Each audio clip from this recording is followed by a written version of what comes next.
Thanks God. अरे फिर आ गई? अभी बता दी क्या हुआ है? जुलेखा पप्पू क्यों इस तरह आंधी तूफान की तरह बड़बड़ाती हुई जा रही थी? एक नजर नहीं देखा उन्होंने मेरी तरफ? भाभी, उनके साथ जो हुआ है ना बिल्कुल ठीक हुआ है। वो यही सब कुछ डिजर्व करती थी। अब आप चले मेरे साथ, मैं आपको पूरी डिटेल बताती हूँ कि हुआ क्या था।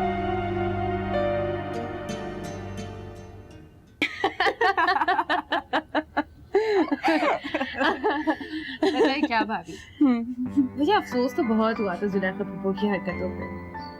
इनकी ये लगाई बुझाई की आदत है ना, बहुत बुरी है, बहुत ही खतरनाक है। जुलेखा पप्पू इंतहाई खतरनाक औरत है। बोलने पे आती है तो कोई नहीं चुप करा सकता। गलत सलत जो मुंह में आते बोले जाते हैं। तुम फिक्र मत करो, मैं दादी जी के पास जाने वाली हूँ। देखना जाकर उनकी सारी हरकतें बताऊंगी, और फिर दादी जब खबर लेंगी ना जुलेखा पप्पू की, तब पता चलेगा। सही कह रही। तुम्हारे लिए जूस लेकर आऊं? नहीं भाभी, दिल नहीं कर रहा। क्यों नहीं पीना जूस? जूस तुम्हें पीना पड़ेगा, क्योंकि मुझे तुम्हारा बच्चा बिल्कुल तुम्हारी तरह गोल मटोल चाहिए, समझी?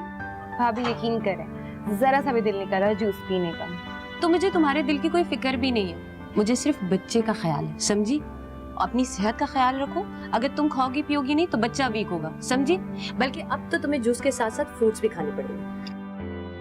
अच्छा भाई, अगर यही बात है तो आप यहाँ पे रुके हैं, मैं जाके लेके आती हूँ। जी नहीं, कोई जरूरत नहीं। अगर आज के बाद आपने किसी भी काम को हाथ लगाया तो मुझसे बुरा कोई नहीं होगा, समझी आप? भाभी बात कहूँ, जब से मैं घर पे आई हूँ तब से अम्मी से नहीं मिली, मिल लूँ क्या? तो मिल लो ना जाके, क्या हुआ है? सच कहूँ तो डर लग रहा है मुझे, नाराज है कहीं डांट ना दें। किस बात का डर? मैं तुमसे कह रही हूँ ना, जाओ जाके मिलो। बल्कि तुम एक काम करो, अम्मी के पास जाओ, मैं जूस और फ्रूट्स वहीं ले आऊंगी, ठीक है? भाभी सच्ची अम्मी मान जाएंगी ना? कुछ कहेंगी तो नहीं ना? क्यों नहीं मानेंगी? जाओ तुम, मैं कह रही हूँ, जाओ।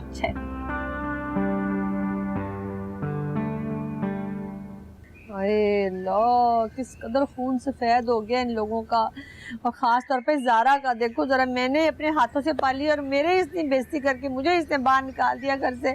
और काशी पुत्र आजा, आगे देख तेरी अमीर माँ का क्या हशर हुआ है। पुप्पी जान, आप यहाँ क्यों बैठी हैं?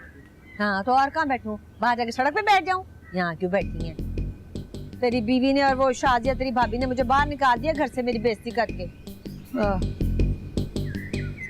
ज़ारा ने आपको यहाँ बिठाया?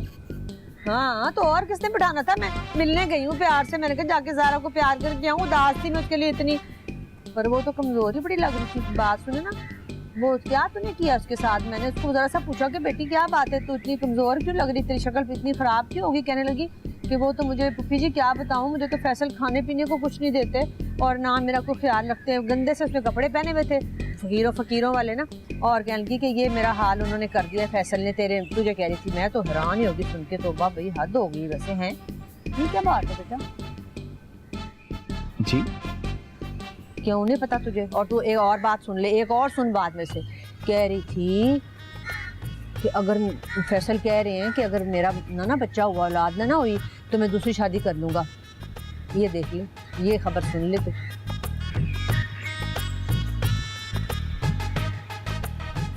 ये सब कुछ आपसे ज़ारा ने कहा?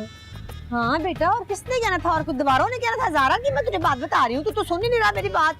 बस उसका ये कहना था, मैंने तो फिर उसकी कोई बेइज्जती की ऐसी, मैंने इसको भगो के लगाई है रज रज के। मैंने कहा खबरदार मेरे फैसल बेटे के बारे में अगर एक लफ्ज भी कहा ना तो मैं मुंह तोड़ दूंगी। पर वो कहाँ रुकती थी, तो बस सफार है, मुझे शाजिया साथ लग गई। दोनों ने मिलके मुझे जलील करना शुरू कर दिया, मुझे धक्के देना शुरू कर दिया। दे के धक्के मुझे उन्होंने यहाँ बिठा दिया बार बार।